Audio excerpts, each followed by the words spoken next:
Yan, good morning mga katak. Ito yung ginawa ko yung karang araw. Bali, pang 3 araw ko na ngayon na gagawa.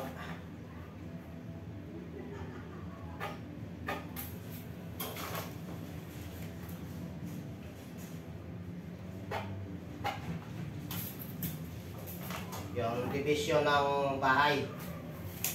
Ayan.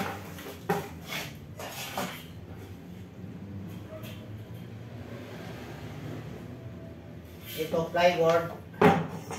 Kailangan natin na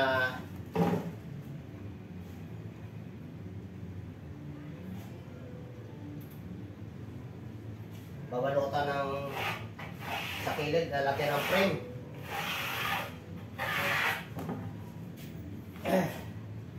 Para makabaklak yung pinaka kilid ng plywood.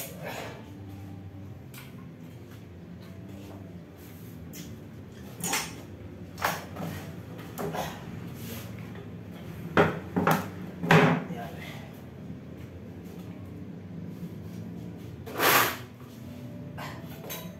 Nagagamit na tayo para magagawa natin ng maayos.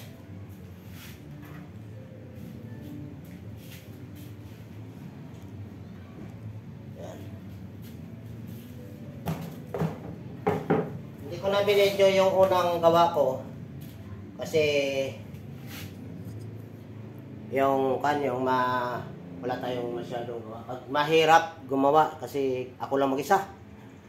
Yan, ito yung ginawa ko para sa dagdag ng division. Nakita ko yung mga unang ginawa ko. Yan. Hindi yata makita mga idol. Kailangan ilipat natin sa kabila. Yan. Ito na ikabit ko na. Yan. Plyboard din to. Lagyan ko lang ng frame para maging safety yung plyboard, hindi matuklap. Yan. Ito nakabit ko na kanina. Itong nakaraan, pang-4 na araw ko na ngayon. Yan. Magulo pa to mga idol yung bahay. Yan o.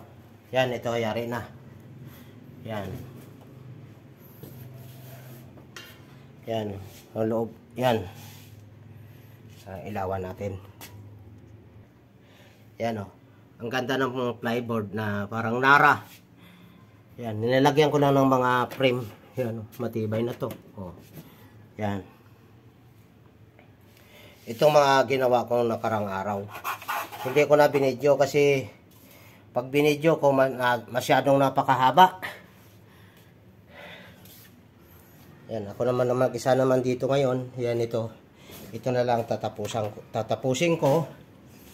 Yan, lalagyan ko yan lock si babaw para hindi gagalaw. Katulad nito, yan. Yan, may lock. Oh, hindi makita. Yan. Ito matibay na. Yan, dito naman tayo sa kabila. Masakit ang tuhod ko mga katatak. Hindi ko alam, rayuma na to. Yan, ito naman yung gagawin ko ngayon. Yan. May korte na yan sa lalagyan ko lang frame. Kasi plyboard to mga katatak ko. Natutuklap yan pag hindi mo lagyan ng frame. Ang gulo ng loob ng bahay mga katatak.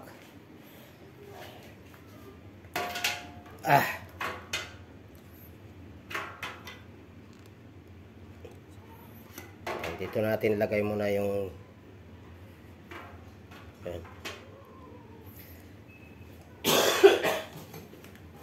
kasi matagal pa yung pasok natin. Ano pa? Ah,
yan o.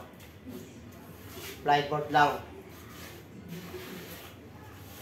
Lalagyan ng pinaka-frame niya.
Hindi naman tayo expert mga katatak sa pero nakagawa ko din ang pansarili lang to.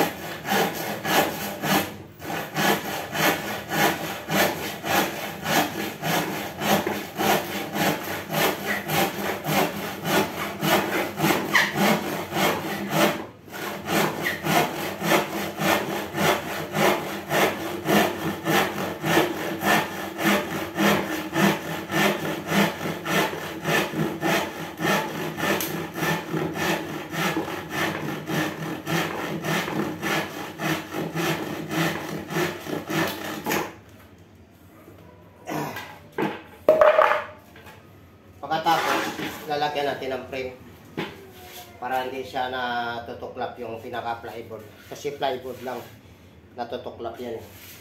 Lagyan natin frame. Ayan, mamaya, update na lang tayo. Mamaya yung paglagay ko na ng yung frame.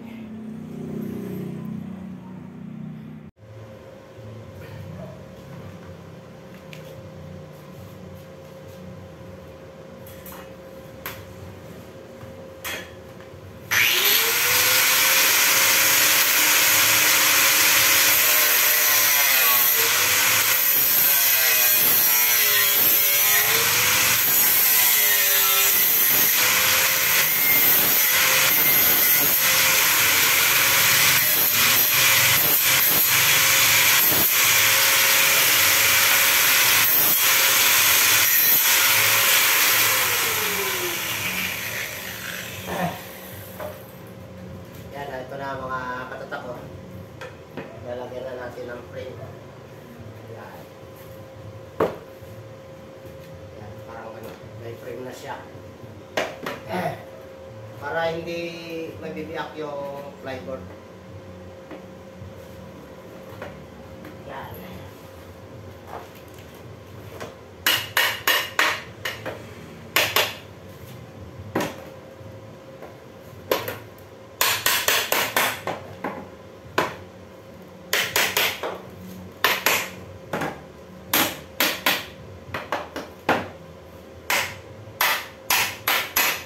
Ano lang to, yung gawa ko to, hindi naman to talagang pang sa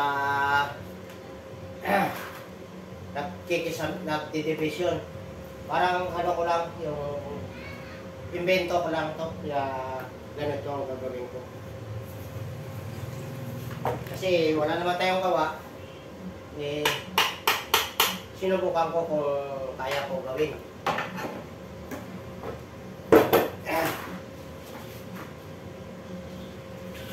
Yan, ito, wala na lang ako kasi kulang na ako ng materialis.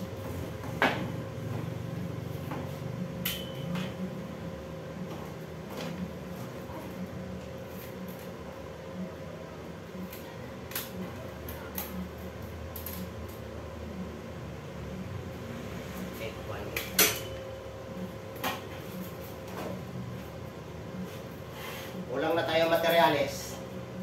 Wala na lang.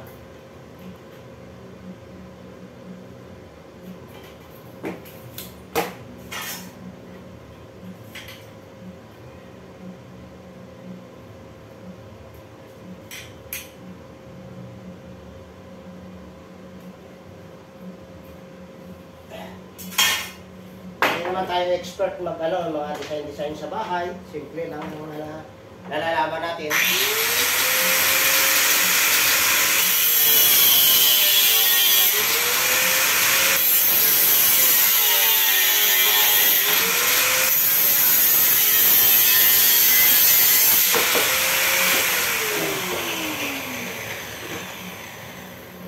Iniwasan ko na lang dito yung ng anay.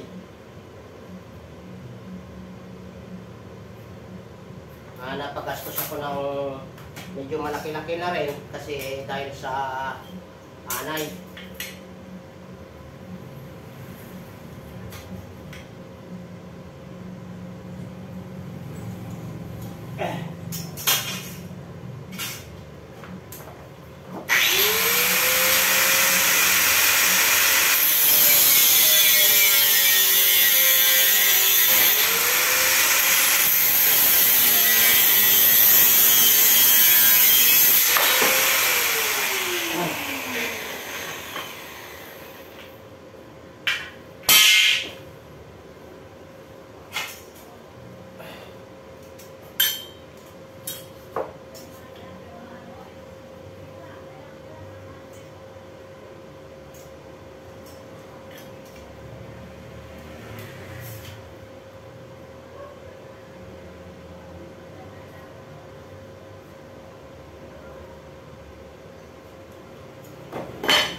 Start na tayo.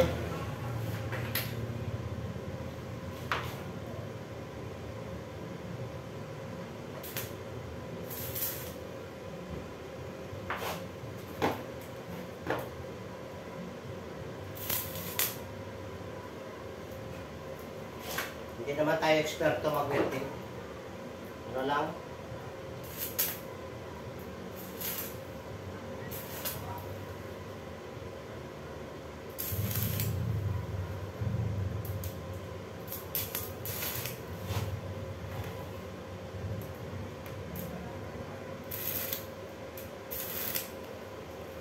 Kumbaga, experience lang to sa atin.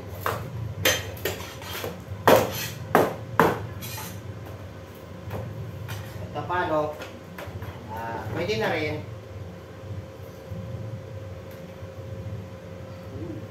Tapos to. Okay lang.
Oops.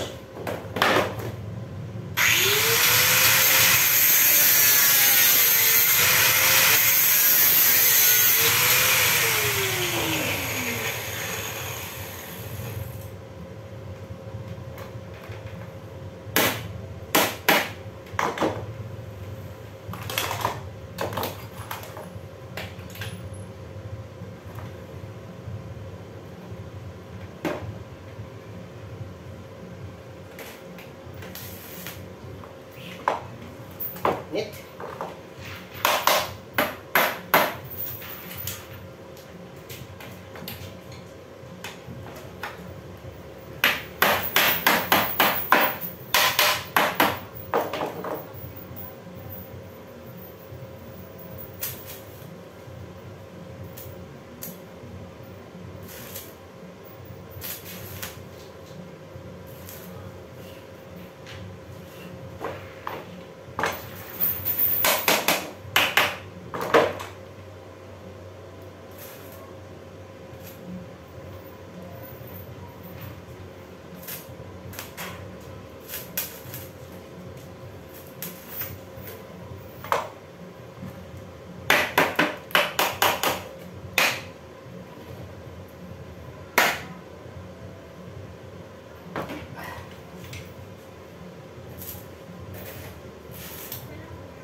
Po, yan o.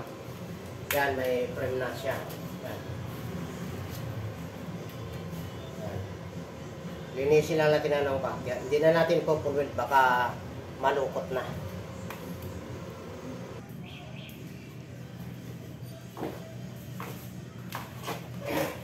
Yan, nagpapasalamat ako sa anak ko na nabilhan nila ako ng grinder at isang welding machine. Yan o. Yung pinakita ko yung vertigo na nagamit na natin ngayon. Kundi dahil sa kanila, wala tayong welding machine, hindi natin nagagawa ang ganito ngayon.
lang, hindi naman natin i-full weld.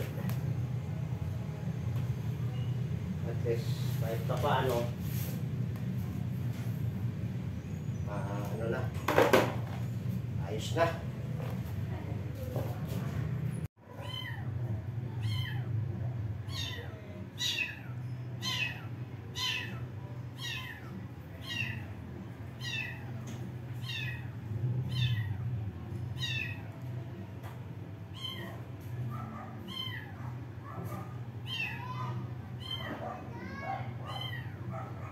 Yan mga katatak, kakabit ko na kasi wala tayong kasama. Pasensya ka na kayo kung gaano kalayo yan. Wala tayong cameraman, ako lang mag-isa dito.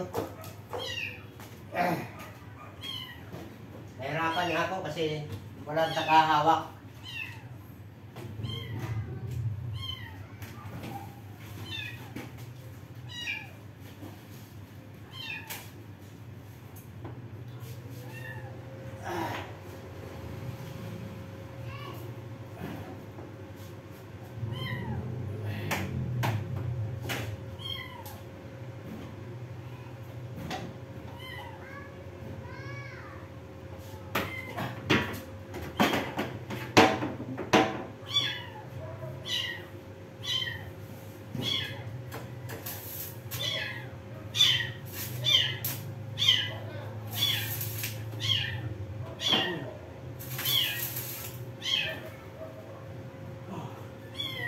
Hirap.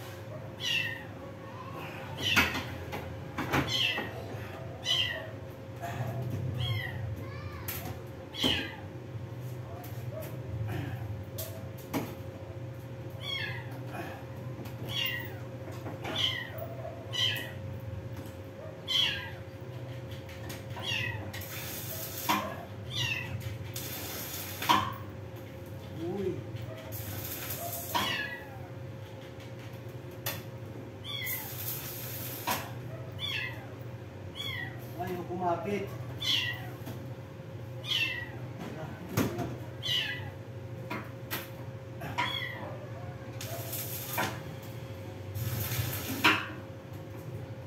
Ayaw kumapit. Hirap mga katatak.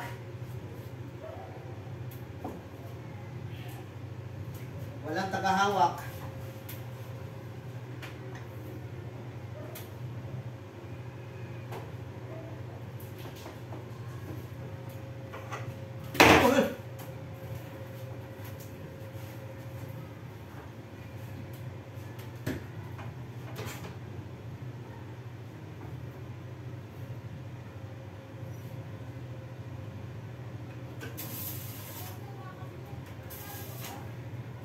Yun. Bakit din?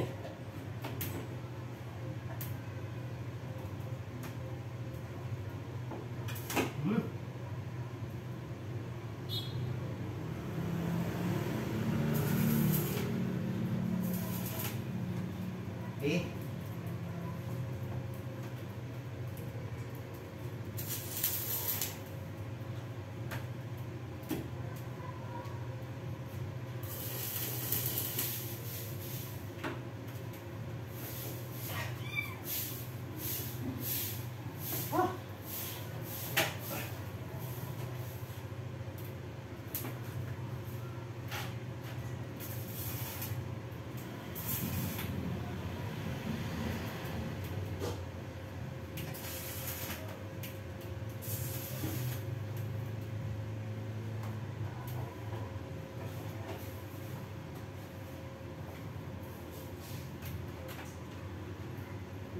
Nick.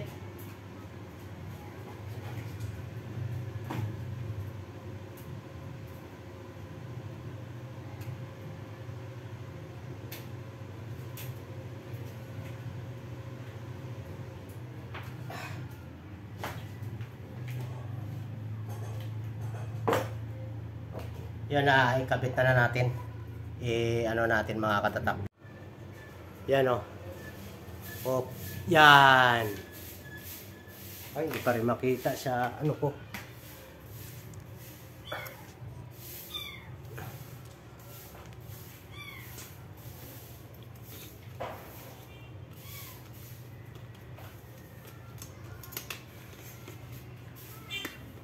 Yan o, naikabit na natin. Yan. Yan, linisin ko na lang, lalagyan ko na lang ng kapit dun sa taas para hindi umuga. Kasi yan o. Oh. Yan o. Yan. Anin ko na lang yan. Huhulugan ko para tumigas. Yan o. Kita mo yung dalawa. Oh. Bahala na kayo kung maganda na gawa ko. Pero sa akin, okay na rin to kasi ako lang mag-isa eh. Wala naman tayo pang gastos sa kapintero. Yan. Tayo to, naka-tiles na yan mga katatak. Yung nakita yung unang video ko na kumuha ko ng tao. Naka-tiles na ito. Yan. Kasi dati kinain ng plywood lang, kinain ng anay. Yan o. Ang gulo ng kwarto ng mga anak ko. Yan o. Ang gulo. Oh. Yan, nandito na laptop nila. Yan, mga division, ang ano nila, yung lagayan ng laruan. Yan, pero ang wiring ko, hindi ko pa naayos. Yan, ang gulo. Yan pa ang kasunod kong project. Yan, yung kwarto nila. Nandito sa amin, wala pang ilaw. Kita mo naman, ang dilim mga katatak ko. Yan, ang dilim. Lalagyan ko pa ng ilaw to.